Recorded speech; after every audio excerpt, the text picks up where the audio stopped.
प्रिय श्रोतागण, स्वागत है आप सबका कहानी कला में।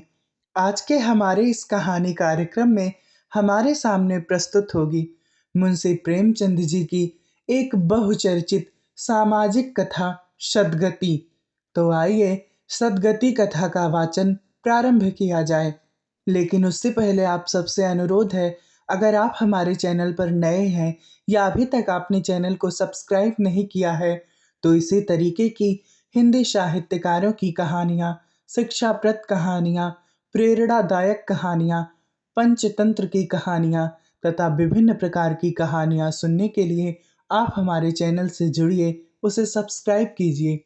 तो चलिए सदगति कथा का वाचन प्रारंभ किया जाए। दुखी चमार द्वार पर झाड़ू लगा रहा था और उसकी पत्नी झुरिया घर को गोबर से लीप रही थी। दोनों अपने अपने काम से फुर्सत पा चुके थे। तो चमारिन ने कहा, जाके पंडित बाबा से कह आओ ना, ऐसा ना हो कि कहीं चले जाएं। दुखी, हाँ जाता हूँ, लेकिन यह तो सोच बैठेंगे किस चीज पर। झुरिया, कहीं से खटिया ना मिल जाएगी, ठकुराने से मांग लाना। दुखी, तू तो कभी कभी ऐसी बात कह देती है कि देह जल जाती है। ठकुराने वाले मुझे खटिया देंगे? आज तक तो घर से निकलती नहीं, खटिया देंगे। कैथाने में जाकर एक लोटा पानी मांगू तो ना मिले, भला खटिया कौन देगा? हमारे उपले सेंठे भूसा लकड़ी थोड़े ही हैं कि जो चाहे उठा ले जाएं। ले, अपनी खटोली धोकर रख दे, गर्मी के तो दिन है, उनके आते आते सूख जाएगी। झुरिया, वह हमारी खटोली पर बैठेंगे नहीं, देखते नहीं कितने नेम धर्म से रहते हैं। दुखी ने जरा चिंतित होकर कहा, हाँ यह बात तो है, महुए के पत्ते तोड़कर एक पत्तल बना लो तो ठीक हो जाए। पत्तल में बड़े बड़े आदमी खाते हैं, वह पवित्र है। ला तो डंडा, पत्ते तोड़ लूं। झुरिया, पत्तल मैं बना लूंगी, तुम जाओ, लेकिन हाँ उन्हें सीधा भी तो देना होगा। अपनी थाली में रख दूं? दुखी, कहीं ऐसा गजब ना करना, नहीं तो सीधा भी जाए और थाली भी फूटे।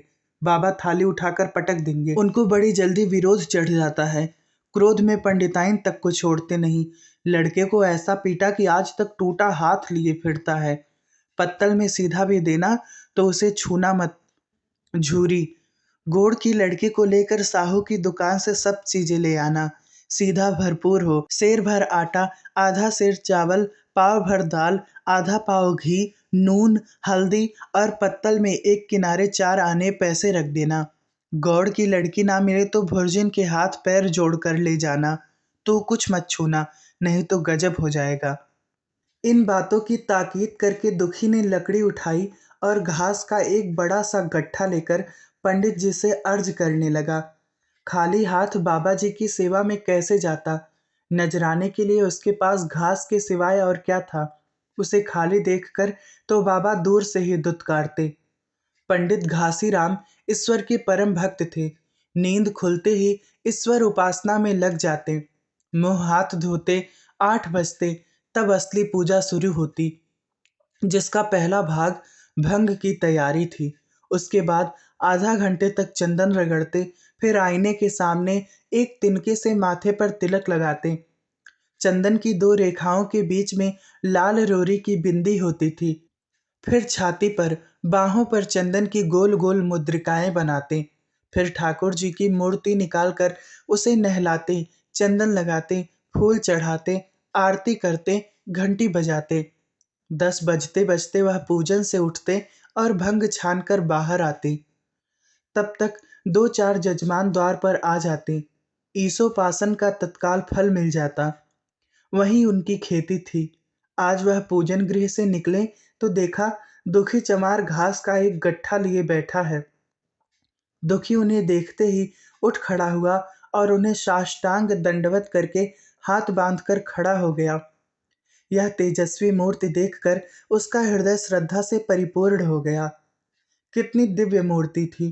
छोटा सा गोल मटोल आदमी, चिकना सिर, फूले गाल, ब्रह्म तेज से प्रदीप्त आंखें, रोरी और चंदन देवताओं की प्रतिभा प्रदान कर रही थी।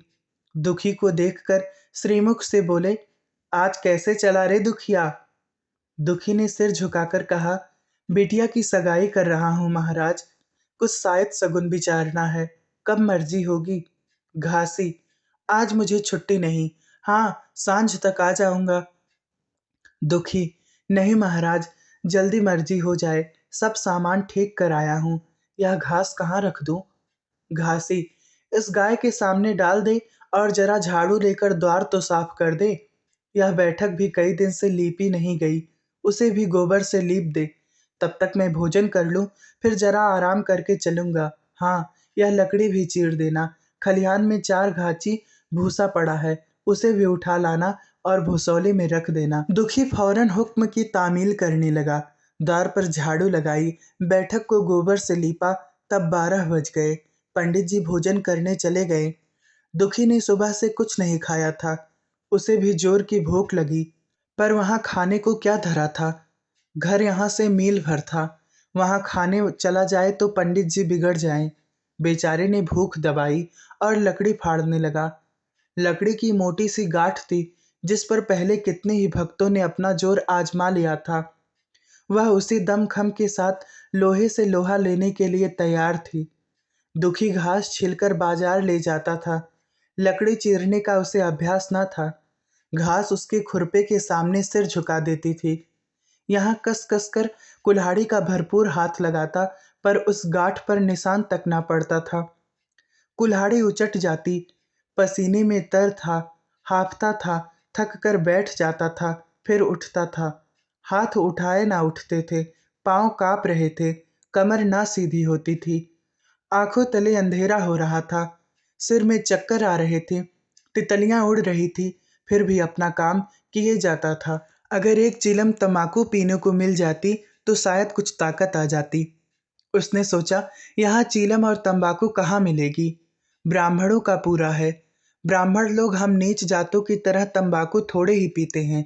सहसा उसे याद आया कि गांव में एक गोड़ भी रहता है, उसके यहाँ जरूर चीलम तंबाकू होगी। तुरंत उसके घर दौड़ा। खैर, मेहनत सफल हुई। उसने तंबाकू भी दी और चीलम भी दी, पर आग वहां ना थी। दुखी ने कहा, आग की चिंता ना करो भाई, मैं जाता हूँ, पंडित जी के घर से आग मांग लूंगा। वहां तो अभी रसोई बन रही थी। यह कहता हुआ वह दोनों चीजें लेकर चला आया और पंडित जी के घर में बरौठे के द्वार पर खड़ा होकर बोला, मालिक, रचिके आग मिल जाए तो चीलम पी लें। पंडित जी भोजन कर रहे थे। पंडिताइन ने पूछा, यह कौन आदमी आग मांग रहा है?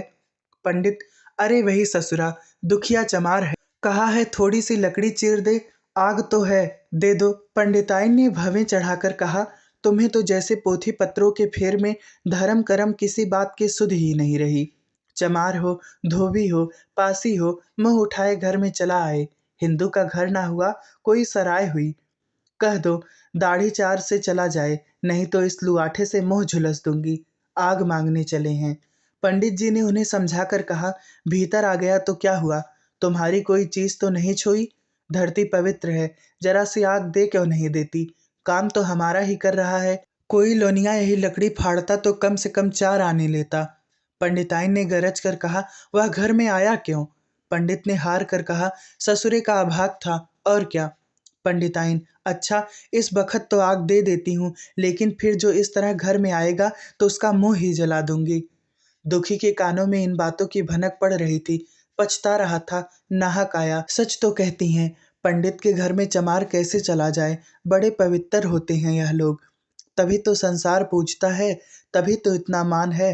भर चमार थोड़े ही हैं। इसी गांव में बूढ़ा हो गया, मगर मुझे इतनी अकल भी ना आई।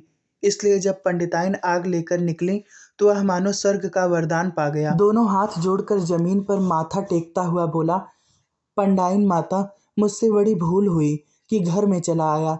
चमार की अकल ही तो ठहरी। इतने मूर्ख ना होते तो लात क्यों खाते? पंडिताइन चिमटे से पकड़कर आग लाई थी। 5 हाथ की दूरी से घूंघट की आड़ से दुखी की तरफ आग फेंकी। आग की बड़ी चिंगारी दुखी के सिर पर पड़ गई। जल्दी से पीछे हटकर सिर के झोंटे देने लगा। उसने मन में कहा, यह एक पवित्र ब्राह्मण के घर को अपवित्र करने का फल है। भगवान ने कितनी जल्दी फल दे दिया। इसी से तो संसार पंडितों से डरता है और सबके रुपए मारे जाते हैं। ब्राह्मण के रुपए भला कोई मार तो ले, घर भर का सत्यानाश हो जाए। पांव गल गल कर गिरने लगे। बाहर आकर उसने चीलम पी और कुल्हाड़ी लेकर जुट गया। खट खट की आवाजें आने लगी। उस पर आग पड़ गई तो पंडिताइन को उस पर कुछ दया आ गई। पंडिताइन भोजन करके उठी तो बोली, इस चमरवा को भी कुछ खाने को दे दो। बेचारा कब से काम कर रहा है, भूखा होगा। पंडित जी ने इस प्रस्ताव को व्यावहारिक क्षेत्र से दूर समझकर पूछा, रोटियां हैं? पंडिताइन, दो चार बच जाएंगी। पंडित, दो चार रोटियों में क्या होगा, चमार है, कम से कम सेर भर चढ़ा जाएगा। पंडिताइन कानों पर हाथ रखकर बोली, अरे बाप रे, सेर भर? तो फिर रहने दो। पंडित जी ने अब शेर बनकर कहा, कुछ भूसी चोकर हो तो आटे में मिलाकर दो ठो लिट्टी फेंक दो, साले का पेट भर जाएगा। पतली रोटियों से इन नीचों का पेट नहीं भरता, इन्हें तो जुआर का लिट्टा चाहिए। पंडिताइन ने कहा, अब जाने भी दो, धूप में कौन मरे। दुखी ने चीलम पीकर फिर कुल्हाड़ी संभाली। दम लेने से जरा हाथों में ताकत आ गई थी। कोई आधा घंटे तक फिर कुल्हाड़ी चलाता रहा, फिर बेदम होकर वहीं सिर पकड़ के बैठ गया। इतने में वही गोड़ आ गया। बोला, क्यों जान देते हो बूढ़े दादा, तुम्हारे फाड़े यह गांठ ना फटेगी, नाहक हलकान होते हो। दुखी ने माथे का पसीना पोंछकर कहा, अभी गाड़ी भर भूसा ढोना है भाई। गोड़, कुछ खाने को मिला कि काम ही कराना जानते हैं, जाके मांगते क्यों नहीं। दुखी, कैसे बात करते हो चिखुरी, ब्राह्मण की रोटी हमको पचेगी। गोड़, पचने को पच जाएगी, पहले मिले तो। मूंछों पर ताव देकर भोजन किया और आराम से सोए। तुम्हें लकड़ी फाड़ने का हुक्म लगा दिया। जमींदार भी कुछ खाने को देता है, हाकिम भी बेगार लेता है तो थोड़ी बहुत मजूरी देता है, यह उनसे भी बढ़ गए, उस पर धर्मात्मा बनते हैं। दुखी, धीरे धीरे बोलो भाई, कहीं सुन ले तो आफत आ जाए। यह कहकर दुखी फिर संभल पड़ा और कुल्हाड़ी की चोट मारने लगा। चिखरी को उस पर दया आई, आकर कुल्हाड़ी उसके हाथ से छीन ली और कोई आधा घंटे खूब कस कस कर कुल्हाड़ी चलाई, पर गांठ में एक दरार भी ना पड़ी। तब उसने कुल्हाड़ी फेंक दी और यह कहकर चला गया, तुम्हारे फाड़े यह ना फटेगी, जान भले निकल जाए। दुखी सोचने लगा, बाबा ने यह गांठ कहाँ रख छोड़ी थी कि फाड़े नहीं फटती, कहीं दरार तक तो नहीं पड़ती। मैं कब तक इसे चीरता रहूंगा, अभी घर पर 100 काम पड़े हैं। कार प्रयोजन का घर है, एक ना एक चीज घटी ही रहती है, पर इन्हें इसकी क्या चिंता। चलूं, अब तक भूसा ही उठा लाऊं, कह दूंगा बाबा आज तो लकड़ी नहीं फटी, कल आकर फाड़ दूंगा। उसने झउआ उठाया और भूसा ढोने लगा। खलिहान यहाँ से 2 फलांग से कम ना था। अगर झउआ खूब भर भर कर लाता तो काम जल्दी खत्म हो जाता। फिर झउए को उठाता कौन, अकेले भरा हुआ झउआ उससे ना उठ सकता था, इसलिए थोड़ा थोड़ा लाता था। 4 बजे कहीं भूसा खत्म हुआ। पंडित जी की नींद भी खुली, मुंह हाथ धोया, पान खाया और बाहर निकले। देखा तो दुखी झउआ सिर पर रखे सो रहा है।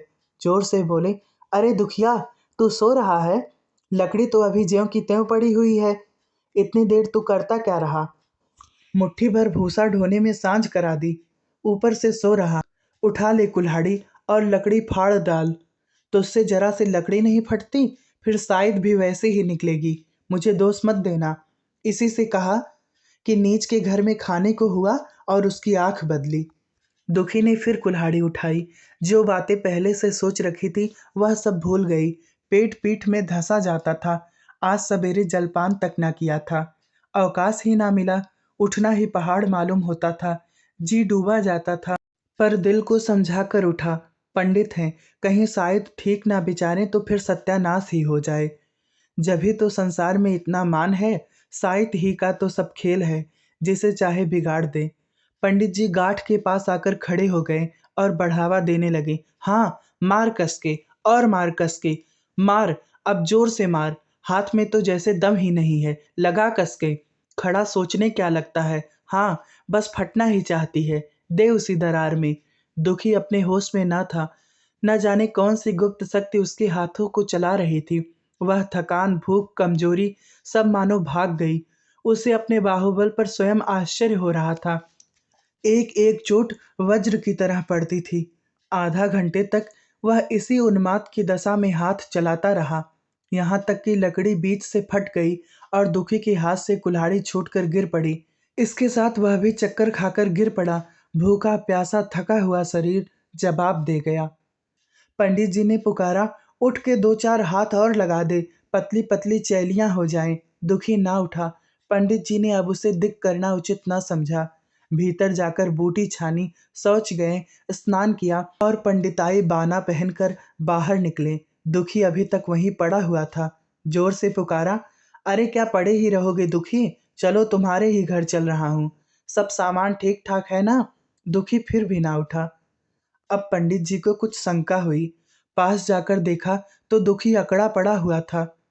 बदहवास होकर भागे और पंडिताइन से बोले, दुखिया तो जैसे मर गया। पंडिताइन हकबकाकर बोली, वह तो अभी लकड़ी चीर रहा था ना? पंडित, हाँ, लकड़ी चीरते चीरते मर गया। अब क्या होगा? पंडिताइन ने शांत होकर कहा, होगा क्या, चमरौने में कहला भेजो, मुर्दा उठा ले जाएं। एक क्षण में गांव भर में खबर हो गई। पूरे में ब्राह्मणों की ही बस्ती थी। केवल एक घर गोड़ का था। लोगों ने इधर का रास्ता छोड़ दिया। कुएं का रास्ता उधर से ही था। पानी कैसे भरा जाए? चमार की लाश के पास से होकर पानी भरने कौन जाए? एक बुढ़िया ने पंडित जी से कहा, अब मुर्दा फिकवाते क्यों नहीं? कोई गांव में पानी पिएगा या नहीं? इधर गोड़ ने चमरौने में जाकर सबसे कह दिया, खबरदार, मुर्दा उठाने मत जाना, अभी पुलिस की तहकीकात होगी। दिल लगी है कि एक गरीब की जान ले ली। पंडित जी होंगे तो अपने घर के होंगे, लाश उठाओगे तो तुम भी पकड़े जाओगे। इसके बाद ही पंडित जी पहुंचे, पर चमरौने का कोई आदमी लाश उठा लाने को तैयार ना हुआ। हाँ, दुखी की स्त्री और कन्या दोनों हाय हाय करती वहां चली और पंडित जी के द्वार पर आकर सिर पीट पीट कर रोने लगी। उनके साथ 10-5 और चमारिनें थी। कोई रोती थी, कोई समझाती थी, पर चमार एक भी ना था। पंडित जी ने चमारों को बहुत धमकाया, समझाया, मिन्नत की, पर चमारों के दिल पर पुलिस का रोब छाया हुआ था। एक भी ना मिनका। आखिर निराश होकर लौट आए। आधी रात तक रोना पीटना जारी रहा। देवताओं का सोना मुश्किल हो गया, पर लाश उठाने कोई चमार ना आया। और ब्राह्मण चमार की लाश कैसे उठाते? भला ऐसा किसी शास्त्र पुराण में लिखा है? कहीं कोई दिखा दे। पंडिताई ने झुझलाकर कहा, इन डाइनों ने तो खोपड़ी चाट डाली, सबों का गला भी नहीं पकता। पंडित ने कहा, रोने दो चुड़ैलों को, कब तक रोएंगी? जीता था तो कोई बात ना पूछता था, मर गया तो कोलाहल मचाने के लिए सब की सब आ पहुंची। पंडिताइन, चमार का रोना मनहूस है। पंडित, हाँ, बहुत मनहूस। पंडिताइन, अभी से दुर्गंध उठने लगी। पंडित, चमार था ससुरा की नहीं, साध असाध किसी का विचार है इन सबों को? पंडिताइन, इन सबों को घिन भी नहीं लगती। पंडित, भ्रष्ट हैं सब। रात तो किसी तरह कटी, मगर सवेरे को भी कोई चमार ना आया। चमारिनें भी रो पीट कर चली गईं। दुर्गंध कुछ कुछ फैलने लगी। पंडित जी ने एक रस्सी निकाली, उसका फंदा बनाकर मुर्दे के पैर में डाला और फंदे को खींचकर कस दिया। अभी कुछ कुछ धुंधलका था। पंडित जी ने रस्सी पकड़कर लाश को घसीटना शुरू किया और गांव के बाहर घसीट ले गए। वहां से आकर तुरंत स्नान किया, दुर्गा पाठ पढ़ा और घर में गंगा जल छिड़का। उधर दुखी की लाश को खेत में गीदड़ और गिद्ध, कुत्ते और कौवे नोच रहे थे। यही जीवन पर्यंत की भक्ति, सेवा और निष्ठा का पुरस्कार था। तो यहाँ आपने सुना मुंशी प्रेमचंद जी की एक बहुचर्चित सामाजिक और मार्मिक कथा, सदगति। इसी तरीके की अन्य कहानियाँ सुनने के लिए आप जुड़िए कहानी कला के साथ। इतने समय तक हमारे साथ बने रहने के लिए आप सभी लोगों का बहुत बहुत धन्यवाद।